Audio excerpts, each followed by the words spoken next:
Hello everyone, I hope you all are doing great. I am Sabina, your Nursing Foundation faculty, and again, after the NORCET 9.0 result, we are again here with the one more success story. So, on this platform, we have Sanjana with us, and Sanjana ने secure किया है All India rank 395. So, again, सबसे पहले तो congratulations Sanjana from the entire team of Nursing Next Life for securing this wonderful rank in NORCET 9.0. So before Sanjana, we will deep dive. We will dive deep into this session जो हमारा success story वाला है, आपकी strategy discuss करने वाला. I want you to tell to all the subscriber, to all the viewers जो अभी ये वीडियो देख रहे हैं, कि आपने अपनी नर्सिंग कब कंप्लीट करी, कहाँ से कंप्लीट करी, एंड बेसिकली ये जो नॉर्सेट आपने जो आपका गोल था, वो आपका बेसिकली वो कब स्टार्ट हुआ कि आपको नॉर्सेट के लिए प्रिपेयर करना चाहिए. Ma'am thank you. मैम मैंने ये जर्नी स्टार्ट की थी in in my internship. When I was in internship in January. तो मैम जनवरी से मैंने ये सेशन स्टार्ट किया था. एनएनएल मतलब सब्सक्राइब कर लिया था. ये आपका पहला अटेम्प्ट था मतलब?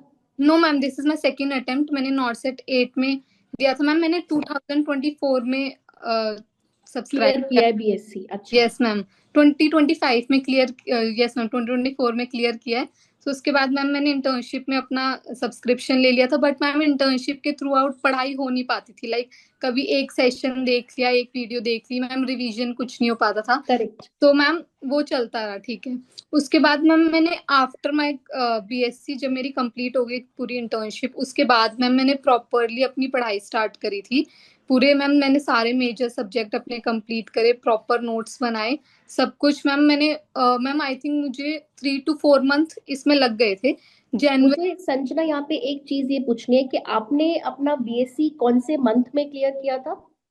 मैम मैंने अपना बीएससी अगस्त में कंप्लीट किया था. अगस्त 2024 में कंप्लीट हो गया. फिर यस मैम. कंप्लीट करने के बाद आपने अपना पूरा फोकस रखा कि आपको नॉर्सेट करना है. आपने प्लान पहले ले लिया था, but how how do you get to know about NNL, and आपने किस बेसिस पे सोचा कि मुझे एनएनएल ही सेलेक्ट करना है फॉर माय मैम हमारे प्रिपरेशन? कॉलेज में एक अभिषेक सर आए थे. सो मैम उन्होंने ये सब चीजों के बारे में बताया था. तो मेरे फ्रेंड्स भी उन्होंने भी यही लिया था. तो मैम ये पता ही था कि ये सबसे अच्छा प्लेटफॉर्म है नॉर्सेट प्रिपेयर करने के लिए. सो मैम उसी से फिर हमने वहीं से ज्वाइन किया था. हमारे मतलब बैच के बहुत सारे बच्चों ने यही ज्वाइन किया था एक साथ. नाउ अगेन, स्पेशली जो हमारे जितने भी रिपीटर ऑडियंस हैं, उनके लिए सेशन सबसे ज्यादा बेनिफिशियल होने वाला है कि कैसे संजना ने अपने आप के अपनी किस स्ट्रैटेजी के साथ वो नॉर्सेट जब 8 में नहीं हुआ तो किस तरीके से क्या चेंज लाया, क्या इंप्रूवमेंट किया कि 9 नॉर्सेट जब उन्होंने अटेम्प्ट किया, she secured all India rank 395. सो संजना, आपने लगभग अगर अगस्त में क्लियर किया तो अगस्त के बाद आपने सितंबर में अपनी प्रिपरेशन शुरू कर दी. Yes ma'am. हमारा जो एग्जाम था नॉर्सेट 8 का, वो था अप्रैल मंथ में. Yes ma'am. 8.0 if yes. तो अप्रैल और सितंबर जब आपने शुरू किया पढ़ना, तो हार्डली यू हैव सितंबर, अक्टूबर, नवंबर, दिसंबर, जनवरी, फरवरी, मार्च. तो वो 7 महीने का जो ड्यूरेशन था, तो उस पॉइंट में जब आपने शुरू किया तो वहां सबसे पहला फोकस आपका क्या था? मैम मुझे सबसे पहला फोकस मेरा ये था कि मुझे अपने सारे नोट्स कंप्लीट करने हैं. और मैम मैं साइड बाय साइड एक बेसिक बुक मैंने पीआर यादव या फिर टारगेट हाई से मैम मैं साथ साथ क्वेश्चन लगाती रहती थी, जो जो मेरे टॉपिक्स या सब्जेक्ट्स कंप्लीट होते जाते थे. सो ठीक है. मैम ये सब मैंने मैम जनवरी तक किया है. मैंने. सितंबर से जनवरी तक आप डेली अपना रूटीन ये था? उस टाइम पे आप जॉब तो नहीं कर रहे थे? No ma'am, no ma'am. आप पूरा टाइम अपनी स्टडी को देते ये. थे? आप अपना जो है कितने डेली एक दिन में, मुझे अगर एक दिन का शेड्यूल बताओ कि आप कितना टाइम वीडियो, क्योंकि वीडियो लेक्चर है, यस मैम. वीडियो लेक्चर देखते थे, नोट्स कैसे बनाते थे और एमसीक्यू का प्रैक्टिस करते थे? मैम मैं सुबह सुबह तो जो मैंने प्रीवियसली डे मैंने नोट्स बनाए होते थे उसको मैम मैं एक बार रीड कर लेती थी, जस्ट पासली एकदम 5-10 मिनट में, कि मैंने क्या क्या किया, उसमें इंपॉर्टेंट पॉइंट्स देखती थी. उसके बाद मैम मैं वीडियोस देखना स्टार्ट करती थी, जो भी मेरे पेंडिंग मतलब चल रहा होता था सब्जेक्ट. मैम मैं एक टाइम पे एक ही सब्जेक्ट मैंने कंप्लीट किया है.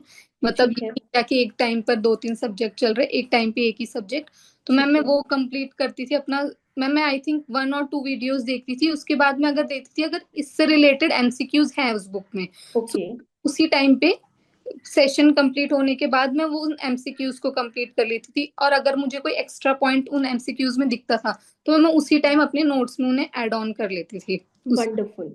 तो तो अगर इन अ डे जब आप नॉर्थ सेट 8 के लिए प्रिपेयर करे थे, आप कितना टाइम देते थे होल सोल स्टडी के लिए? मैम शुरू शुरू में तो थोड़ा कम ही था, लाइक कभी 4 आवर 6 आवर, कभी कभी जब ऐसा लगता था नहीं अब मतलब ज्यादा करना पड़ेगा, पास आ रहा है टाइम, तो मैम कभी कभी 8 आवर्स भी हो जाता था। तो मैम 6 to 8 आवर्स हम अप्रोक्स ले सकते हैं कि इतना तो पढ़ाई है।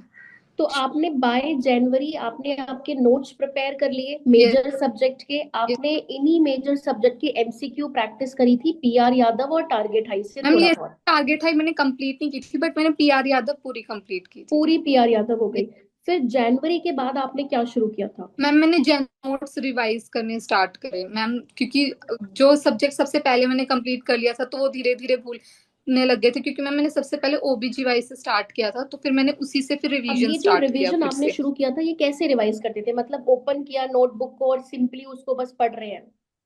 नहीं मैम, मैं क्या करती थी मैम, मैं ना एनएनएल से ही जो क्वेश्चंस लगाती थी।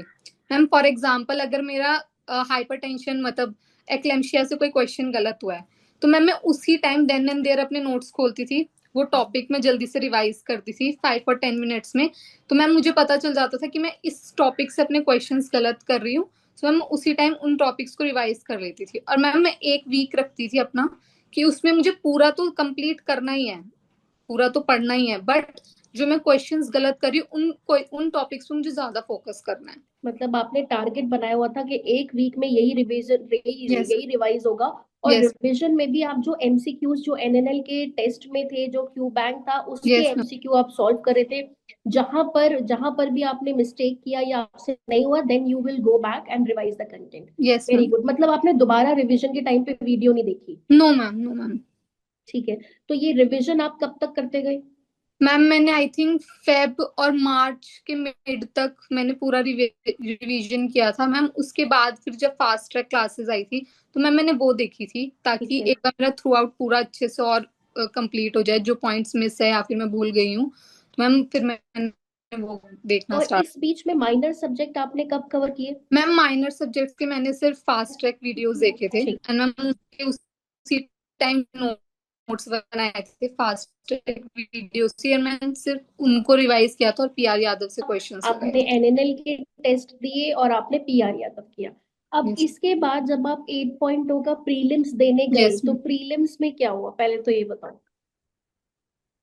मैम प्रीलिम्स में मेरे 96.3 परसेंटाइल आए थे, तो मैम इट वाज गुड, मतलब मुझे ये था कि कॉन्फिडेंस अच्छा बिल्ड हो ठीक गया है था कि इतना मैंने प्रीलिम्स मतलब फर्स्ट। निकाली है, दैट मीन्स मैं यस, मेंस भी निकाल लूंगी। यस अब प्रीलिम्स मैम, के यस। एग्जाम के बाद 8.0 का जब मेंस था, तो उस टाइम पे वो जो ड्यूरेशन होता है, तब आपने क्या किया था, क्या प्रैक्टिस किया था?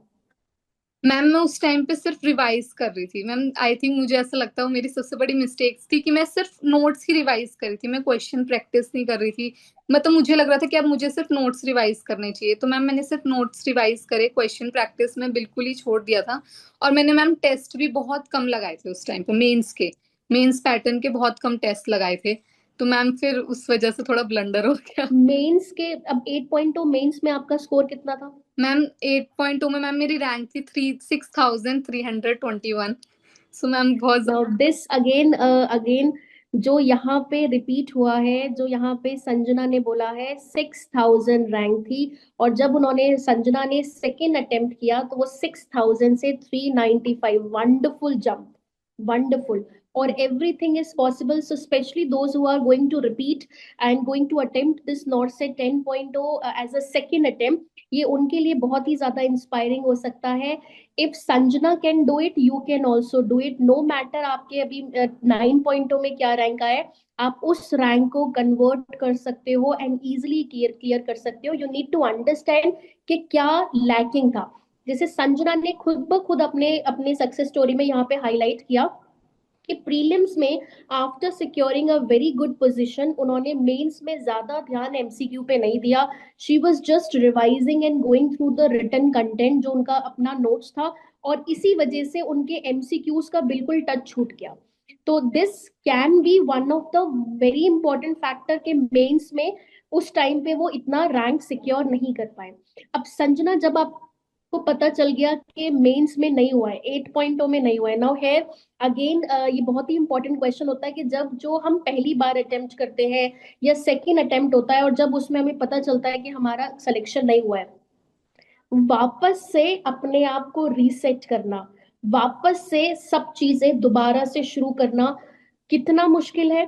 और आइडियली क्या करना चाहिए, अपने आप को दोबारा से, अपने माइंड को पूरा फोकस करना कि नहीं दोबारा प्रोसेस शुरू करना है। तो वो जो आपकी जर्नी थी ना नॉर्सेट 8 मेंस के रिजल्ट के बाद 9 की प्रिपरेशन के लिए, वो कितना ड्यूरेशन था और आपने कैसे अपने आप को कंसोल करके मोटिवेट करके दोबारा से जर्नी शुरू करी? मैम आई थिंक हमारा मेंस का एग्जाम 2 और 3 मई को था। एंड मैम रिजल्ट उस टाइम पर बहुत जल्दी आ गया था, 3 to 4 days में हमारा रिजल्ट आ गया था। तो मैम वो रिजल्ट रात में आया था, वो देखते ही मैम सब कुछ, मतलब मैं थोड़ा इमोशनल हो गई थी और रोने लग गई थी। तो फिर पापा ने बोला कोई बात नहीं, हो जाता है, कोई बात नहीं, तुम दोबारा से प्रिपेयर करना। एंड मैम उस कुछ दिन बाद ही पापा ने एक ट्रिप प्लान की हुई थी कि जाने के लिए, कि जब तुम्हारा एग्जाम हो जाएगा जैसा भी जाए कोई बात नहीं, घूमने चलेंगे, तुमने इतनी मेहनत करी है। सो मैम मैं उस टाइम पे ये हो गई थी, अब मुझे कहीं नहीं जाना, मुझे मतलब मुझे नहीं जाना, मैं दोबारा से प्रिपेयर करना पड़ेगा, मेरा टाइम वेस्ट होगा। फिर मैम सब कुछ बुक था, तो मैंने फिर सोचा कि अब हो गया जो होना था, आ गई रैंक, ठीक है, अब मैं इस चीज को चेंज नहीं कर सकती, बट अभी जो मेरे पास है वो अभी उस चीज को एंजॉय कर सकती हूँ, और उसके बाद अपना फुल्ली इस चीज को डेडिकेट करूंगी। तो मैम मैं एक ट्रिप पे गई अपनी फैमिली के साथ। और मैम मैं वहां से आने के बाद मैम मैंने अपना एक भी दिन वेस्ट नहीं किया। मैम मैंने दोबारा से अपनी मैम मैंने नोट्स दोबारा नहीं बनाए, नोट्स वही रखे। मैम मैंने अपनी क्वेश्चन प्रैक्टिस बढ़ाई, मैंने सॉन्डर्स की, एनक्लेक्स की। एंड मैम पीआर यादव तो ma'am second third time mains तक ही हो गई थी पहले ही। मैम मैंने उसको टच नहीं किया, उसको मुझे पता था कि वो मैंने कर लिया बहुत बार, तो अब मुझे उसको छेड़ने की जरूरत नहीं है। सो मैम मैंने सॉन्डर्स करी 2 to 3 times, मॉस भी करी है 2 times। एंड मैम एग्जाम से 2 to 3 month पहले मैम मैंने रोज एक टेस्ट लगाया है सुबह उठते। मैम मैंने रोज टेस्ट लगाया है। तो सो अब यहाँ पे जब आपका अगेन रीसेट आपने ले लिया कि नहीं भाई अब मुझे दोबारा से, कई बार होता है ना कि जब हम पहले अटेम्प्ट में नहीं कर पाते तो हमारे माइंड में ये थॉट आता है, ये नेगेटिव आता है कि क्या पता सेकंड बार भी नहीं हुआ, तो let's go and try, let's go and join somewhere else, कोई प्राइवेट जॉब कर लेते हैं। और वो कॉन्फिडेंस नहीं आ पाता और बार बार ये नेगेटिव थॉट माइंड में आता है कि सेकेंड अटेम्प्ट में भी नहीं होगा तो what we are going to do next. Ma'am I think इस चीज में मैम मेरे पेरेंट्स का बहुत बड़ा रोल है। मैम मैंने सोचा था कि अगर ये मेरी अच्छी रैंक नहीं आई तो मैं कहीं प्राइवेट ज्वाइन कर लूंगी कुछ टाइम के लिए। सो बट मैम मेरे पापा ने मना कर दिया बिल्कुल कि नहीं, तुम प्रिपेयर करो, एक बार जॉब करोगी तो पढ़ने का टाइम नहीं मिलेगा, तुम घर पे अच्छे से प्रिपेयर करो। सो मैम फिर मुझे लगा कि शायद मुझे लाइब्रेरी ज्वाइन करनी चाहिए, शायद हो सकता है मैं घर पे मुझे डिस्टर्बेंस हो रही हो। बट मैम मैंने लाइब्रेरी ज्वाइन करी तो मैम वहां पर मतलब मुझे वो इन्वायरमेंट ठीक नहीं लगा। मतलब ma'am person to person depend करता है, क्योंकि मैम मैं एक ही जगह बैठ के पूरा दिन नहीं पढ़ सकती।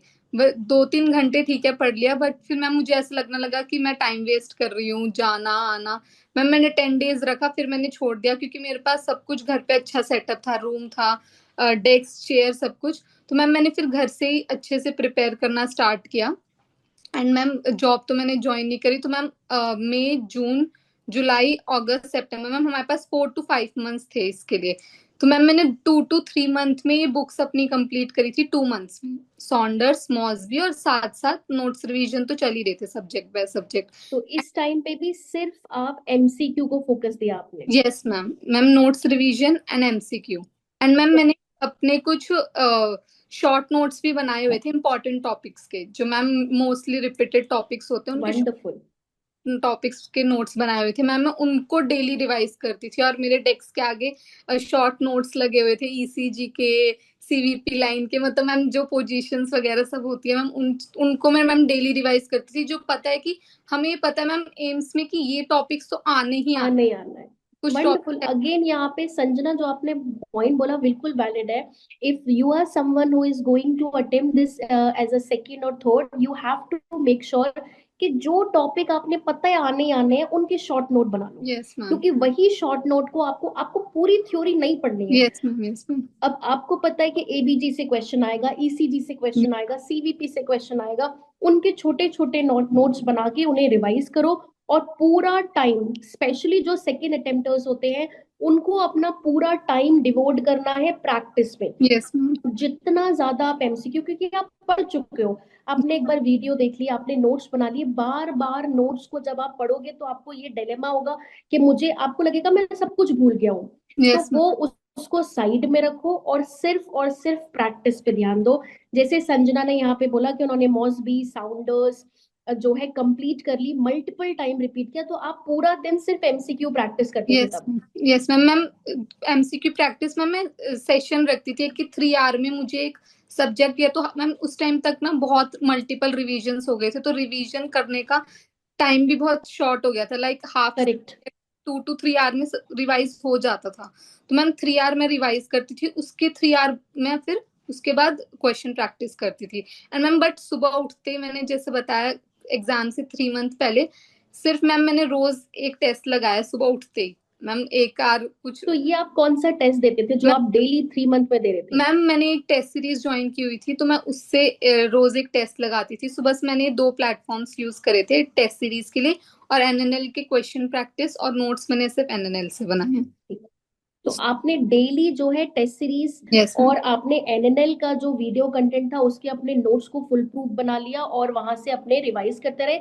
साथ में प्रैक्टिस और अच्छी हो सके, आपने जो है बुक्स ले ली, मॉसबी एंड साउंडर्स, उनके क्वेश्चन करते थे। Yes ma'am. अब ये जो आप क्वेश्चन प्रैक्टिस कर रहे हो, चाहे टेस्ट सीरीज से कर रहे हो, चाहे क्यू बैंक एनएनएल हो, या फिर आपके जो बुक हो, तो आप क्वेश्चन करते टाइम कई कई बार ऐसा होता है ना संजना, के हमें लगता है ये तो हमने पढ़ा ही नहीं है। Yes ma'am. ये ऐसे क्वेश्चन को कैसे हैंडल करते थे? कहीं नोट डाउन करते थे या वहीं सिर्फ मैंने रैशनल पढ़ते थे? मैंने अपनी एक नोटबुक बनाई हुई थी टेस्ट सीरीज की, जो मेरे क्वेश्चंस गलत होते थे मैम। जरूरी नहीं हमारे नोट्स में हर कंटेंट हो पूरा, यस। कुछ न्यू कंटेंट भी होता है, तो मैम मैं उसमें नोट करती थी। मैंने अपनी एक नोटबुक बनाई हुई थी। एंड मैम जो टॉपिक मैंने फॉर एग्जांपल नोट में है मेरे, वो वो पॉइंट मेरे नोट्स में नहीं है, और मैंने वो टेस्ट में मुझे कुछ एक न्यू पॉइंट दिखा, तो मैम मैं उसी टाइम अपने नोट्स में उसे ऐड ऑन कर लेती थी, ताकि मैं जब उसे रिवाइज करूँ तो वो पॉइंट जरूर मेरे दिमाग में रहे और मैं दोबारा दोबारा उसको भी रिवाइज करती रहूँ। परफेक्ट, बहुत बहुत ही अच्छी स्ट्रैटेजी थी और यही सबको करनी चाहिए। बहुत बार ऐसा होगा कि आप थ्योरी पढ़ लोगे, नोट्स बना लोगे, लेकिन कहीं ना कहीं कुछ ऐसा एक क्वेश्चन की फॉर्म में ऐसा कोई कंसेप्ट आएगा जो शायद आप अपने अपने नोट्स में नहीं इंक्लूड किया है। तो जब भी आप ऐसे तरीके की क्वेश्चन को अटेम्प्ट करें, do include such point in your notebook, ताकि आपको याद रहे गोइंग फॉरवर्ड। अगर कभी ऐसा क्वेश्चन आपके पास आए तो आपको और अच्छे से वो समझ में आए। अगेन संजना, यहाँ पे जैसे नर्सिंग नेक्स्ट लाइव का 9.0 के लिए, in nursing next live has started the strike series, जिसमें एनएन साइड भी थे, ग्रैंड टेस्ट भी थे, तो क्या वो आपने अटेम्प्ट किए थे? मैंने मैम मैं एक आपको स्टोरी बताती हूँ मैम। मेरे ना मेरा प्लान मैम खत्म हो गया था नॉर्थ सेट 8 के टाइम पर। तो मैम फिर मुझे लगा कि क्या मुझे अब ये 4 to 5 मंथ्स के लिए दोबारा प्लान लेना चाहिए, मैं क्या करूँ। सो मैम मेरी एक फ्रेंड थी, she was selected north set 8 में ही। सो मैम मैंने उससे उसका प्लान बोरो करा था। सो मैम मैंने उससे फिर स्ट्राइक के क्वेश्चन लगाए थे मैम। वो 2020 सेट्स के क्वेश्चन थे सारे सब्जेक्ट्स के। And ma'am ma'am I think मैंने 2 to 3 ग्रैंड टेस्ट दिए थे सारे में भी, शायद मैं नहीं दे पाई थी एक दो। और फिर मैंने उससे किया था, तो क्वेश्चंस मैंने ग्रेट। तो एमसीक्यूज वो। कैसा लगा आपको जो स्ट्राइक की सीरीज थी, वो उस आपको लगता है कि कहीं ना कहीं बेनिफिशियल रही यस क्लैरिटी में, कंसेप्ट बिल्डिंग में? Yes yes ma'am. मैम उससे ही मैंने ये किया था कि आज मैंने सोचती थी कि आज मैं साइकेट्री करूंगी फॉर एग्जांपल। तो मैम मैं उसके 2020 के सेट लगाती थी जब, तो मैम उसमें क्या होता था कि उसमें ना डीपली सारे क्वेश्चंस टॉपिक वाइज दिए होते थे। तो मैम मैं क्वेश्चंस लगाती थी, तो जो मेरा टॉपिक में मैं जैसे बताया कि जो मेरा टॉपिक का क्वेश्चन गलत होता था, मैं फिर उसी टॉपिक को खोलती थी। मैम उससे क्या होता था, मेरी क्वेश्चन प्रैक्टिस भी हो रही थी, साथ साथ मैं अपने नोट्स रिवाइज भी कर रही थी। तो मैम मैंने ऐसे रिवाइज करा है अपने लास्ट के मोमेंट में। वंडरफुल। एंड संजना, एक और क्वेश्चन मैं यहाँ से पूछूंगी, क्योंकि जब आपने एनएनएल को सब्सक्राइब किया, प्लान सी प्लस आपने लिया, यस तो मैम। प्लान सी प्लस में क्या है, क्योंकि रिकॉर्डेड कंटेंट है, यस मैम। तो उसमें एक सबसे इम्पोर्टेंट फीचर ये है मार्गदर्शन बाय मार्गदर्शक। तो क्या कभी आपने वो, एम्स के जो नॉर्सेट के टॉपर्स हैं वही जो है ये सेशन को कंडक्ट करते हैं, तो क्या आपने कभी कोई सेशन लिया था ये वाला? मैम कोई मैम मैंने सेशन तो नहीं लिया, बट मैम मैंने पहले जो इंटरव्यूज हुए थे वो देखे थे, उन्होंने कैसे बताया कि क्या करना चाहिए, शॉर्ट नोट्स। सो मैम उससे काफी हेल्प हुई थी। मैम मैंने आई थिंक वो तो नहीं देखा था बट। अच्छा। अगर मैं ओवरऑल पूछूं कि एज अ स्टूडेंट, स्पेशली जो रिपीटर्स हैं जिनका अभी 9.0 में नहीं हुआ और जो 10.0 को फाइनल एग्जाम की तरह देना चाह रहे हैं, उनके लिए अगर आपको कोई स्ट्रैटेजी बतानी हो तो क्या स्ट्रैटेजी वर्क करेगी? मैम पहले तो यही है, अपने पहले नोट्स कंप्लीट करो सारे अच्छे से, side by side question practice के लिए, क्योंकि मैम वो एक फ्लो नहीं टूटना चाहिए क्वेश्चन। एट द एंड हमें क्वेश्चंस ही वहां पे लगाने हैं। हमें कोई ये नहीं पूछेगा कि हमने नोट्स कितनी बार रिवाइज करे हैं, करेक्ट। हमें कितना थ्योरी कंटेंट आता है। एट द एंड हमें मैम लाइक फॉर एग्जांपल एक क्रिकेटर को प्रैक्टिस होनी चाहिए क्रिकेट खेलने की। एब्सोल्युटली। मैम अगर वो थ्योरी, वो क्रिकेट के बारे में चाहे कितना भी पढ़ ले, वो वहां पे पिच पे परफॉर्म नहीं कर पाएगा। सो मैम सही एट द बात। एंड प्रैक्टिस ही मेन वो है कि आपको प्रैक्टिस करनी है जितनी, आप जितने क्वेश्चन हो सके डेली का टारगेट लगा लो कि आपको 300 to 400 क्वेश्चन लगाने ही लगाने हैं डेली।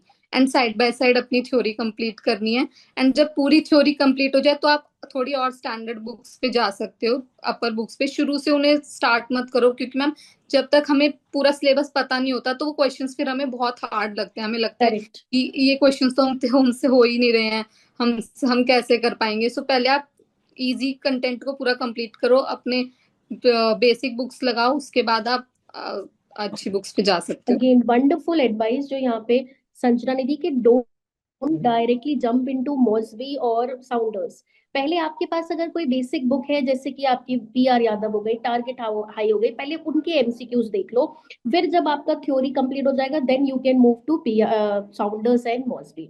अगेन संजना, मेरा एक लास्ट क्वेश्चन ये है कि जब आपने 9.0 के एग्जाम प्रीलिम्स में अटेम्प्ट किया, तो प्रीलिम्स के एग्जाम अटेम्प्ट करते टाइम आपकी क्या स्ट्रैटेजी थी? आपने कितने क्वेश्चन अटेम्प्ट करे और क्या कुछ फिगर सोचा था कि मैं इतने ही अटेम्प्ट करूंगी?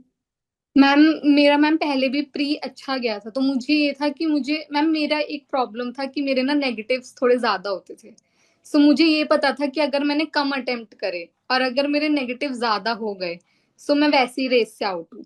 सो मुझे ये पता था कि मुझे अपने अटेम्प्ट्स अच्छे रखने हैं। बट मैम इस बार क्या हुआ था कि प्री अच्छा आया था, फर्स्ट सेट ही इन्होंने ऐसा डाल यस। दिया था कि बहुत बच्चे। डिफिकल्ट। मैम बहुत लेंदी था। यस मैम बहुत लेंदी था मैम, 20 मिनट्स पता ही नहीं चला कहाँ चले गए आपको कोई। करेक्ट। और मैम ऑप्शंस भी इतने बड़े बड़े थे। सो मैम मैंने ये टारगेट रखा था कि मैं 20 में से 18 या 19 मुझे करने ही करने हैं ओके। फोर्थ सेट में, पहले 4 सेट में।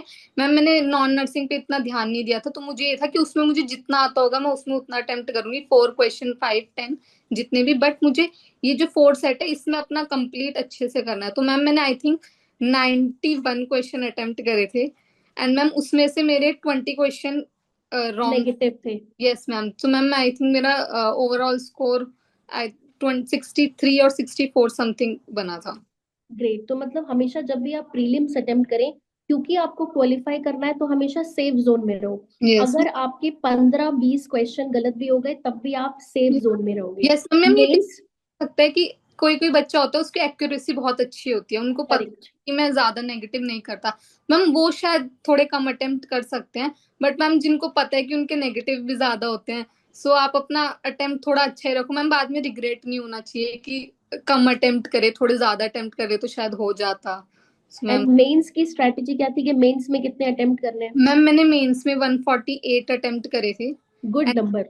यस एंड मैम मेरे 33 गलत हो गए थे मैम, वो भी थोड़ा सा एक ब्लंडर हो गया था कि वहां पे मैंने रीचेक कर लिया था पेपर, और उस चक्कर में मैंने 3 4 क्वेश्चंस जो मैंने दोबारा से। चेंज कर दिया आंसर। yes, मैम उस वजह से हो गया, बट इट्स ओके। फिर मुझे लास्ट में लगा कोई बात नहीं, ठीक है, वो शायद बहुत बच्चों के साथ होता होगा। तो मैम बस ये था, उस वजह से मैम मेरे 33 गलत हो गए, वरना 30 समथिंग होते। एंड मैम मेरा टोटल स्कोर 104 बना था। Again wonderful. एंड यही चीज है जो हमें समझनी है कि आप जब मेंस या प्रीलिम्स के लिए जाते हो तो you should have a set mind set कि कितने क्वेश्चन अटेम्प्ट करने हैं, कितने आपने मैक्सिमम देखना है कि मैं कितने अटेम्प्ट करूं कि मैं सेफ जोन में रहूं, यस मैम। प्रीलिम्स में भी और मेंस में भी। और ये सारी चीजें तभी बिल्ड होगी जब आप अपने जैसे जैसे एग्जाम पास आता है ना, तो जैसे संजना ने बोला कि वो डेली एग्जाम से 3 महीने पहले डेली एक टेस्ट देते थे, दैट वाज ग्रैंड टेस्ट या mock test. So yes daily एक टेस्ट अगर आप दे रहे हो प्रीलिम्स या मेंस पैटर्न का, आपको खुद ब खुद वो प्रैक्टिस इनबिल्ड हो जाएगी कि आपने पता है 100 क्वेश्चन या 160 क्वेश्चन में से आप कितने अटेम्प्ट कर पा रहे हो। क्या आपका स्कोर आ रहा है, नेगेटिव मार्किंग कितनी रहती है, क्योंकि जो ये टेस्ट में आप रेगुलर आपका स्कोर रहेगा उसी के आसपास यस। आपका प्रीलिम्स और मेंस में रहेगा। And ma'am what do you से संजना? यस मैम, और मैम क्या होता है कि जब आप डेली टेस्ट लगाते हो, शुरू शुरू में आपके काफी नेगेटिव जाते हैं अगर आप कोई अच्छी टेस्ट सीरीज लगा रहे हो। एंड मैम फिर वो धीरे धीरे धीरे धीरे क्या होता है, आपके नेगेटिव्स कम होने लग जाते हैं। बट अगर आप क्या करोगे, आप एग्जाम से 4-5 दिन पहले ही टेस्ट लगा रहे हो, तो मैम नेगेटिव भी ज्यादा होंगे मैम, कॉन्फिडेंस भी गिर जाता है। अगर वही चीज बहुत पहले हो रही है तो आप उस चीज को कवर कर सकते हो, आप चीजें अप्लाई कर सकते हो कि मुझे ज्यादा अटेम्प्ट करने चाहिए, मुझे कम अटेम्प्ट करने चाहिए, मुझे किस टाइप के क्वेश्चंस अवॉइड करने चाहिए। तो मैम ये एक स्ट्रैटेजी कि ma'am test questions as many as you can वो लगाने ही लगाने हैं। एक संजना, एक क्वेश्चन जो है काफी मेरे अभी माइंड में आया, बच्चे पूछते हैं कि जब वो जीटी देते हैं, ग्रैंड टेस्ट या मॉक टेस्ट देते हैं, तो कई बार होता है कि वो एक स्कोर पे ना रुक जाते हैं, स्टैग्नेंट हो जाता है कि 40 से ऊपर नहीं जा रहा। अब उन्होंने 5 टेस्ट दे दिए या 10 टेस्ट दे दिए, हर टेस्ट में 40 तक ही आ रहा है और मैम नेगेटिव मार्किंग भर भर के आ रही है, तो उसको आपने कैसे ओवरकम किया? मैम मेरे साथ ये हुआ था एक टाइम पे। मैम मैंने क्या किया था, मेरे पास एक 100 टॉपिक्स की लिस्ट थी जो मैम फ्रिक्वेंटली आस्क्ड टॉपिक्स हैं, कि मैम ठीक है। हमें पता ही है मैम ये क्वेश्चन इन टॉपिक्स में से एम्स लेगा ही लेगा क्वेश्चन। तो मैम बिल्कुल। मैंने क्या किया था, मैंने कुछ दिन छोड़ा कि मैं अभी टेस्ट नहीं दूंगी। मैम मैंने 5 डेज लगाए, रोज 10 टॉपिक्स रिवाइज करे मैंने, वही जो मैंने 100 टॉपिक्स की लिस्ट बनाई थी। मैम मैंने उनको अच्छे से रिवाइज किया, अपने शॉर्ट नोट्स को रिवाइज किया, क्योंकि मुझे पता था कि मेरा एक स्कोर रुक गया है। मतलब कि या तो मैं रिवाइज जो मैंने किया या तो मैं वो भूल रही हूँ। तो मैम मैंने उन टॉपिक्स को सबको रिवाइज किया अच्छे से। एंड मैम मैंने ये देखा कि मैम मेरे ना एक रिपीटेड टॉपिक से क्वेश्चन गलत हो रहे हैं। फॉर एग्जांपल मैम मेरे एबीजी से बहुत क्वेश्चन गलत हो रहे थे। सो मैम मैंने ये करा कि अब इस टॉपिक से गलत नहीं होने चाहिए क्वेश्चन। मैंने उस टॉपिक को इतना अच्छे से पढ़ लिया, सारी बुक से पढ़ लिया कि अब इस टॉपिक से गलत नहीं होना चाहिए। सो मैम वो हमें पता होता है कि इस टॉपिक में हम वीक हैं, उस टॉपिक को अपना अच्छे से करो। एंड मैम वो नेक्स्ट टाइम जब वो टॉपिक से क्वेश्चन है तो तब गलत नहीं होना चाहिए।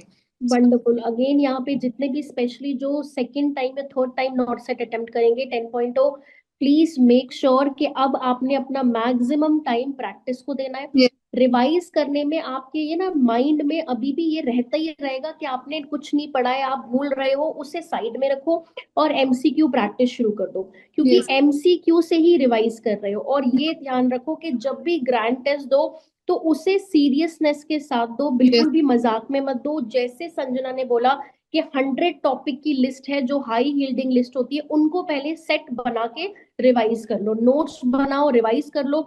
और उस रिवीजन के बाद हर बार पेपर में देखो कि कौन सा टॉपिक आया, आपने कौन से टॉपिक में गलत आंसर किया। तो इससे आप नेक्स्ट जब पेपर दोगे, अटेम्प्ट करोगे, तो आपको पता होना चाहिए कि आप एबीजी का क्वेश्चन गलत नहीं होना चाहिए। यस और ये ना छोटे छोटे स्टेप्स जो होते हैं, यही आपको बहुत अच्छी रैंक यस। दिलाते हैं, जो हम नहीं करते हैं। हम लाइटली लेते हैं, एमसीक्यू अटेम्प्ट नहीं करते, या रैंडमली पेपर देंगे, एंड 1 घंटे का पेपर 10 मिनट में बंद कर देंगे, नहीं। यस मैम, और कुछ बच्चे क्या करते हैं, बस टेस्ट दे दिया, एनालिसिस पे मैम ध्यान नहीं देते। बट मैम मेन की ही एनालिसिस है, क्योंकि मैम कभी कभी क्या होता है कि हमने क्वेश्चन करा, उसका आंसर हमें मैम करेक्ट जो आंसर भी होता था मैम, मैं उनके रैशनल्स भी बहुत अच्छे से मैंने कवर करें, क्योंकि उस रैशनल से हमारे 2-3 पॉइंट्स और ऐड ऑन हो जाते थे। तो मैम बिल्कुल। मैम 1 घंटे का टेस्ट होता था, तो आई थिंक मैं 2 to 3 आवर अपने एनालिसिस पे देती थी। ये यही नॉर्मल है कि अगर आपने 1 घंटे का टेस्ट अटेम्प्ट किया है तो उसमें आपको अलग से 3 आवर लगाने यस पड़ेंगे, क्योंकि उसको पूरा समझना है, रैशनल को लिखना है, कहाँ गलती करी, और उसी से ही अपने आप के कंसेप्ट को स्ट्रॉन्ग बनाना है। Yes So again, Sanjana, very beautifully you have explained your success story, and all the very best for your future. You have set a very good example to all the students that nothing is impossible.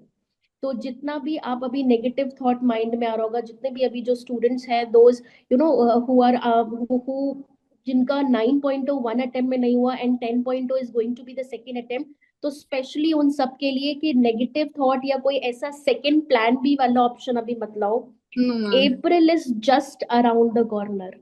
Yes April, we are in the month of October और blink में अप्रैल आ जाएगा। अप्रैल में अगला not set है, वही topic होंगे, वही सब कुछ पेपर होगा।